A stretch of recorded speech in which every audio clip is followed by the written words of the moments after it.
Hello everyone. तो आज से हम अपनी फिज़िक्स स्टार्ट करेंगे क्योंकि एग्ज़ाम में अब ज़्यादा टाइम बचा नहीं है। तो तुम लोग भी सीरियस हो जाओ और ज़्यादा से ज़्यादा अपना टाइम जो है तुम पढ़ाई में दो।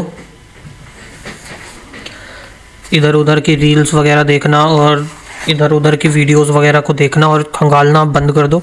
जो सोर्स तुमने पकड़ रखा है उसे बेस्ट समझो और पढ़ लो वहीं से। ठीक, अगर पहली बार आए हो तो चैनल को सब्सक्राइब कर लेना, लाइक कर देना और इसकी पीडीएफ चाहिए तो टेलीग्राम ग्रुप पर से इसकी पीडीएफ को ले लेना। टेलीग्राम पर अभी मैंने पीडीएफ डाली नहीं है ज़्यादा क्योंकि सब्सक्राइबर ही नहीं है, 3 या 4 लोग हैं उस पर। जब तक उस पर 10-12 नहीं हो जाते उसकी पीडीएफ तभी पड़ेगी वैसे तो, या डाल देंगे जैसा तो तुम बताना चाहिए होगी तो तुरंत पड़ जाएगी, उसमें कोई बड़ी बात नहीं है। शुरू करते हैं आज की हमारी पहली क्लास को जो कि होने वाली है कौन से टॉपिक पर। टॉपिक नंबर 1 जो कि हमारा क्या है, यूनिट्स और मेजरमेंट। क्या है हमारा first topic, units and measurement. ठीक, चलो शुरू करते हैं क्लास को। सबसे पहले आ जाती है हमारी यूनिट्स को और मेजरमेंट की ज़रूरत क्यों पड़ी थी, नापने के लिए। कोई भी अगर हम बाहर विदेश में अगर बिजनेस भी कर रहे हैं, हमारे अगर रिलेशन अच्छे हैं तो वहाँ हम कोई चीज़ को हम वहाँ पे अगर भेज रहे हैं तो उसके लिए हमें चाहिए होगा ना कि कितनी क्वांटिटी चाहिए, कितने उसमें चाहिए, ये सब चीज़ के लिए हमें जो है उसकी यूनिट्स और मेजरमेंट की ज़रूरत पड़ती है। ठीक, तो फिज़िकल क्वांटिटी इसमें आ जाती है। फिज़िकल क्वांटिटी ये जो है 2 टाइप की होती हैं, एक होती है स्केलर और सेकंड हो जाती है हमारी वेक्टर। एक होती है स्केलर और दूसरी होती है वेक्टर। स्केलर वाली में क्या होता है, इसमें सिर्फ मैग्नीट्यूड होता है। स्केलर में क्या होता है, स्केलर वाली में सिर्फ मैग्नीट्यूड होता है और जो वेक्टर होती है इसमें मैग्नीट्यूड भी होता है और साथ ही साथ इसमें डायरेक्शन भी होता है कि किस डायरेक्शन में जो है ये लगाया गया है। ये होता है वेक्टर का साइन। ये तुम लोगों ने देखा होगा, वेक्टर ऐसे लगा होता है ऊपर, मतलब कि किस डायरेक्शन में जो है काम हो रहा है, ये उसके लिए होता है। इसका जो साइन होता है वेक्टर का साइन होता है ये। अब स्केलर के कुछ एग्जाम्पल देख लो। स्केलर कौन सी क्वांटिटी होती है जिसमें मैग्नीट्यूड होता है, तो मैग्नीट्यूड वाले कौन से होते हैं, जैसे हो गया हमारा डिस्टेंस या हो गई स्पीड, इतनी स्पीड से जा रहा है, ये थोड़ी बताना है कि किधर जा रहा है या इधर आ रहा है। और अगर कोई डायरेक्शन दी जा रही है तो वो वेक्टर क्वांटिटी में आ जाएगा। स्पीड हो गई, डिस्टेंस हो गया, टाइम हो गया, या पावर हो गई, एनर्जी हो गई, वॉल्यूम हो गई, मास हो गया, एक्सेट्रा। ये सब जो आती हैं हमारी, ये सब स्केलर क्वांटिटी में आ जाती हैं क्योंकि इसमें सिर्फ मैग्नीट्यूड होता है, डायरेक्शन नहीं। अब डायरेक्शन वाली कौन सी हो गई, जैसे अभी हमने देखा वेलोसिटी हो गई, डिस्प्लेसमेंट हो गया, वेलोसिटी हो गई, एक्सेलरेशन हो गया। एक्सेलरेशन करते हैं ना, धक्का मारते हैं जिधर की तरफ भी जा रहा है, force equals to mass into acceleration होता है फॉर्मूला। फोर्स हो गई, किसी डायरेक्शन में फोर्स लगाएंगे। कोई एक ऐसा मान लिया ये बॉक्स है एक स्क्वायर, ये एक बॉक्स है, इसको अगर इधर धक्का मार रहे हैं तो इधर जाएगा ये, इधर मार रहे हैं तो इधर जाएगा ये। तो यही इसकी जो होती है, इसमें क्या होता है, ये वेक्टर क्वांटिटी में होता है फोर्स। मतलब मैग्नीट्यूड तो है उसमें लेकिन साथ ही साथ इसमें हमें डायरेक्शन भी दी हुई है कि हम जिधर भी फोर्स लगा रहे हैं ये उधर की तरफ ही जा रहा है।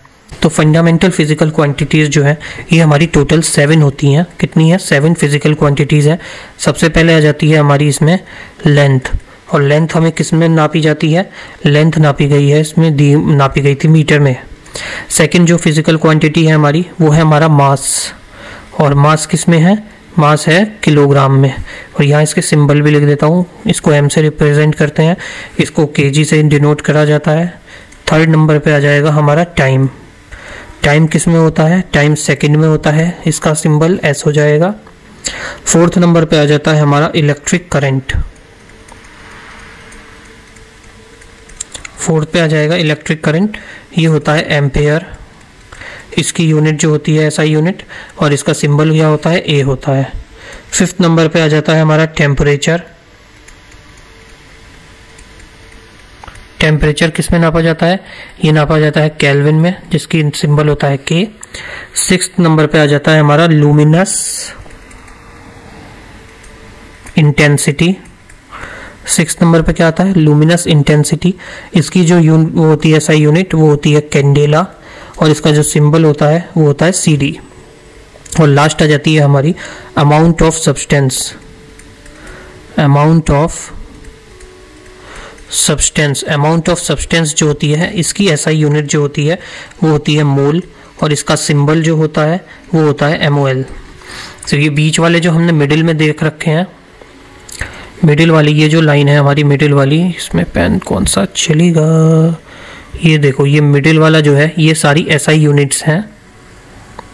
ये सब क्या है, ये सब हमारी SI यूनिट्स हैं। और ये जो लास्ट में है ये सब हमारे क्या है, ये सब हमारे हैं सिंबल्स। क्या है, ये सब हमारे सिंबल्स।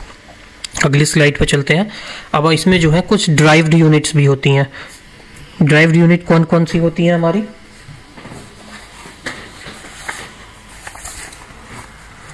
ड्राइव्ड यूनिट में आ जाती है, सबसे पहले हो गई हमारी ड्राइव्ड यूनिट में फोर्स होती है, और दूसरी हमारी ड्राइव्ड यूनिट जो होती है वो होती है वर्क। फोर्स का जो SI यूनिट होती है वो होती है न्यूटन, और वर्क की जो SI यूनिट होती है ये होती है जूल। अब एक चीज इसमें भी देख लो, जैसे ये क्वेश्चन जो है बहुत बार रिपीट होता है, इसमें आपके RRB एग्जामों में बहुत बार ये पूछा गया है कि एक न्यूटन में कितने डाइन होते हैं या एक डाइन में कितने न्यूटन होते हैं। तो एक न्यूटन में 10⁵ ये जो होते हैं डाइन होते हैं एक न्यूटन के अंदर, और इसका बिल्कुल रेसिप्रोकल जो होगा, एक डाइन के अंदर कितने 10⁻⁻5 न्यूटन होंगे, क्योंकि ये वैल्यू यहाँ से नीचे की चली जाएगी। देखो ये जो है ये इधर आ जाएगा, और ये वाला डाइन वाला जो है इधर चला जाएगा, तो ये पावर जो है 1 के नीचे में जाएगी, 1/10⁵। तो इसको जब ऊपर करके हम लिखेंगे 10⁻⁻5 ये बन जाएगा।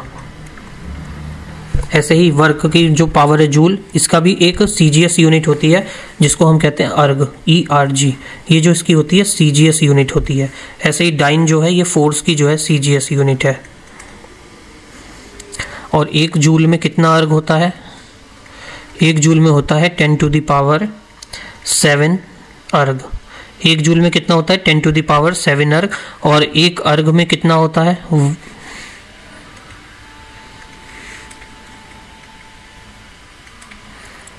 और 1 अर्ग में कितना होता है 10⁻⁻7 जूल। इसमें बस यही दो चीज है। आगे देखते हैं हमारी यूनिट्स, जो हमारी जो फंडामेंटल यूनिट्स हैं उनके बारे में अब हम शुरू करेंगे देखना।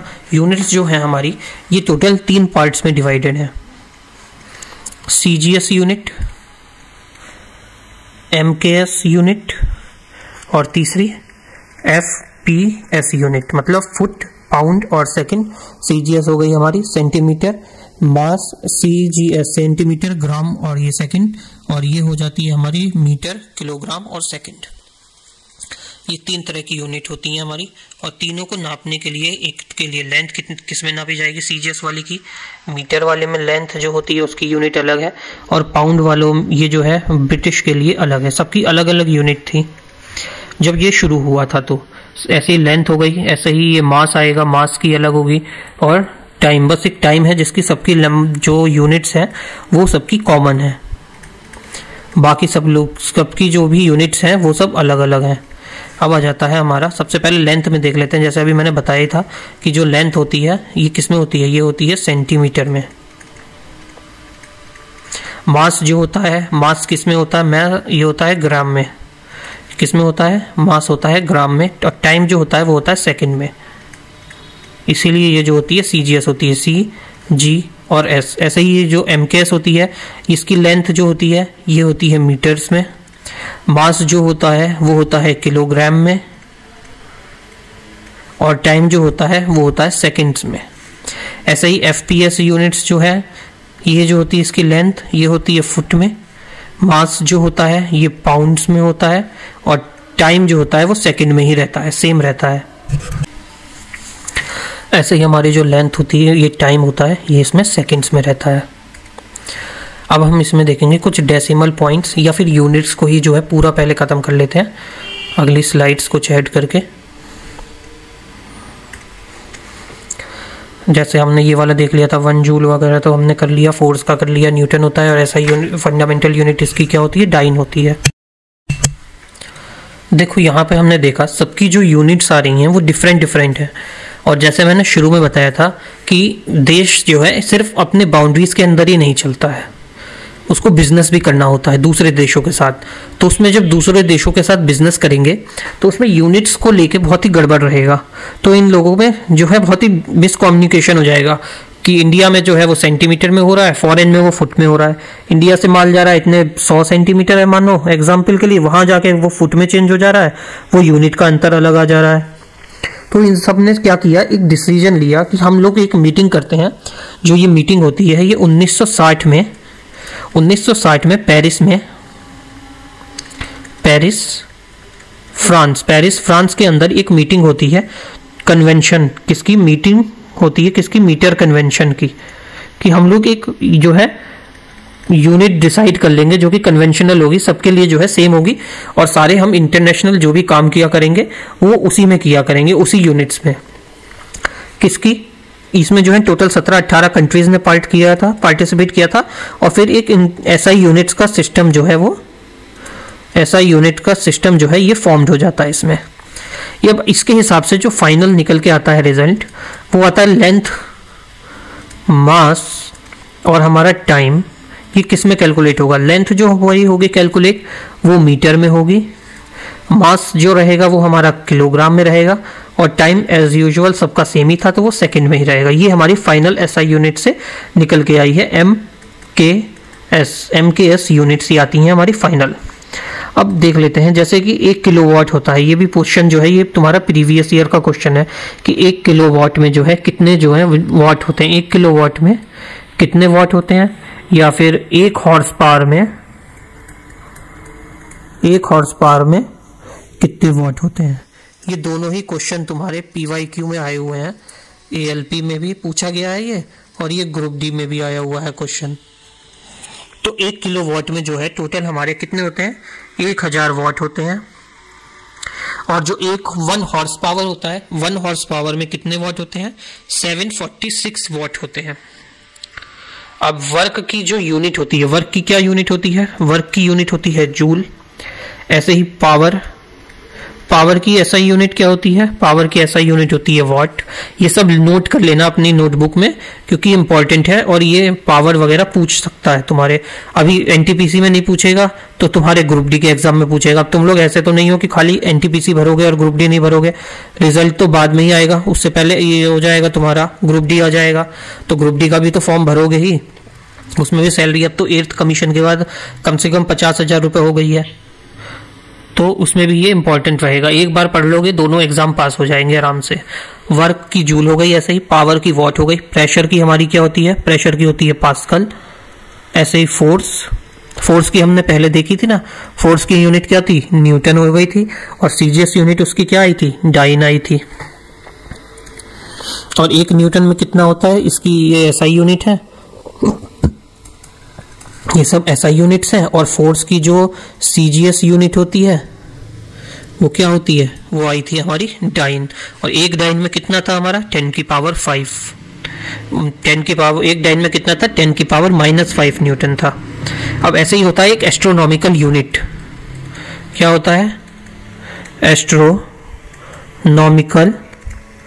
यूनिट क्या होता है, एस्ट्रोनॉमिकल यूनिट।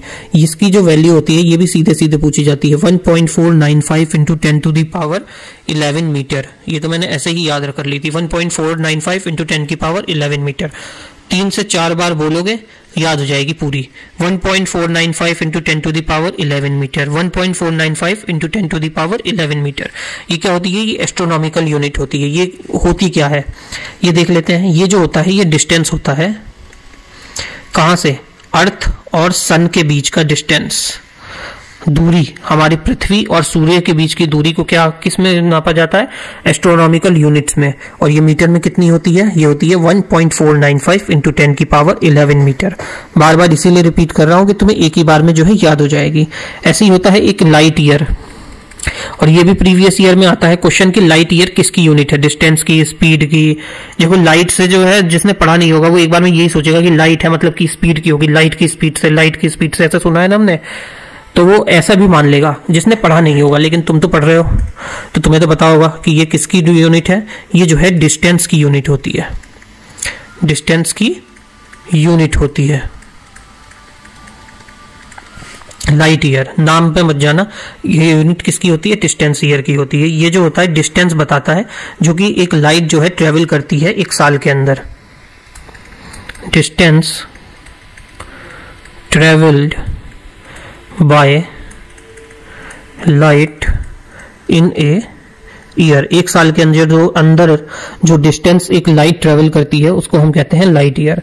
अब 1 लाइट ईयर में कितना होता है, 1 लाइट ईयर, एक लाइट ईयर में कितना होती है वैल्यू, 1 लाइट ईयर की वैल्यू होती है 9.46 into 10 to the power 15 metre. कितनी होती है, 9.46 into 10 to the power 15 metre, 9.46 into 10 to the power 15 metre, 9.46 into 10 to the power 15 metre. ऐसी होता है प्रेशर, प्रेशर की जो यूनिट होती है वो होती है पास्कल। याद आ गया तो लिख लो, प्रेशर की जो होती है वो होती है यूनिट पास्कल होती है। ऐसे ही एक होता है परसेक, ये आर है, परसेक। परसेक जो होता है ये मेजरमेंट करने के लिए होता है, लार्जेस्ट डिस्टेंस, बड़ी बड़ी दूरियों को मेजर करने के लिए, मेजर करने के लिए लार्ज डिस्टेंस को किसका इस्तेमाल किया जाता है, मेजर करने के लिए लार्ज डिस्टेंस को पारसेक का इस्तेमाल किया जाता है। और 1 पारसेक कितना होता है, 1 पारसेक होता है 3.08 into 10 to the power 16 metre. कितना होता है, 3.08 into 10 to the power 16 metre. 1 parsec कितना होता है, 3.08 into 10 to the power 16 metre. और 1 पारसेक लाइट ईयर में कितना होता है, ये होता है 3.2 light year. 1 parsec light year में कितना होता है, ये होता है 3.2 लाइट ईयर, 1 पारसेक। ऐसे ही अब देखते हैं इलेक्ट्रिक चार्ज, इलेक्ट्रिक चार्ज की यूनिट क्या होगी। ये सब प्रीवियस ईयर में आए हुए हैं। ऐसे इलेक्ट्रिक रेजिस्टेंस, छोटा सा टॉपिक है, ज्यादा टाइम नहीं लगेगा, और तुम्हारे अगर आ गया क्वेश्चन, एक भी क्वेश्चन आ गया तो 1 नंबर तो पक्का हो जाएगा। फ्रीक्वेंसी, अब इसकी यूनिट्स देख लेते हैं। इलेक्ट्रिक चार्ज, इलेक्ट्रिक चार्ज की यूनिट क्या होती है, इलेक्ट्रिक चार्ज की यूनिट होती है कूलाम, COULOMB, कूलाम। ये जो है C से डिनोट होता है। इलेक्ट्रिक रेजिस्टेंस ये E है, इलेक्ट्रिक रेजिस्टेंस की होती है ओम, और इसका जो सिंबल होता है वो ऐसा होता है। फ्रीक्वेंसी, फ्रीक्वेंसी किस में नापी जाती है, फ्रीक्वेंसी की यूनिट होती है हर्ट्ज। अब एक ऐसे है, ये वेवलेंथ होती है, क्या होती है वेवलेंथ, ये एक जा रही है, तरंग जा रही है ये, और ये जो दूरी है, 1 मिनट, ये यहां से लेके यहां तक की ये जो पूरा डिस्टेंस है, इसको क्या कहा जाता है, इसको कहा जाता है वेवलेंथ। ये पूरे डिस्टेंस को कहा जाता है वेवलेंथ। और ये वाला यहां से लेके पूरा नीचे, और ये वाला एरिया, ये तीनों एरिया को इसको क्या कहा जाता है, इस एरिया को कहा जाता है हमारे क्रस्ट, CREST, क्रस्ट। क्या कहा जाता है इस एरिया को, इसको कहा जाता है क्रस्ट।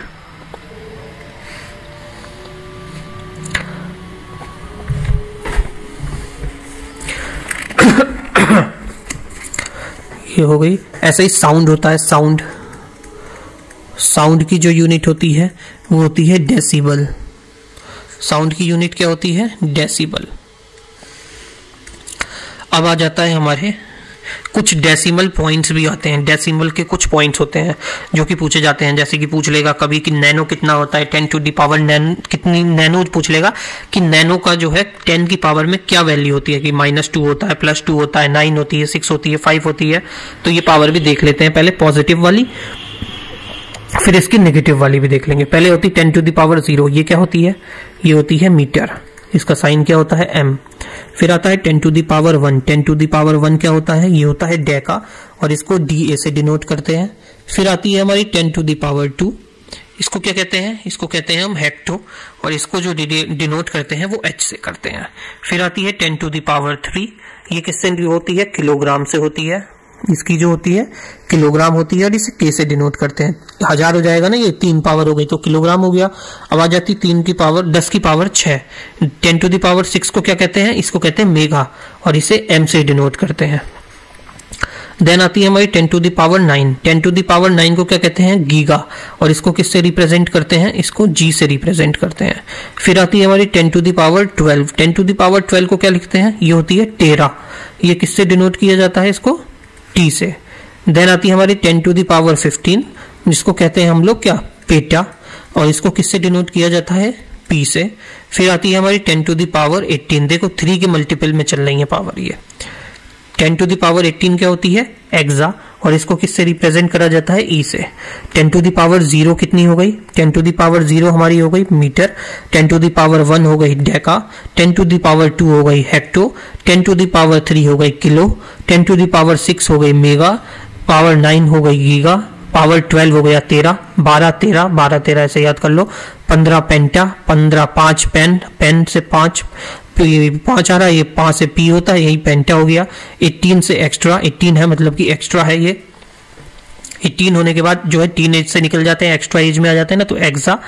ऐसे ही 9 का गीगा, 1 का क्या था डेका, 2 का हो गया हेक्टो, 3 हो गया किलो, 6 हो गया मेगा।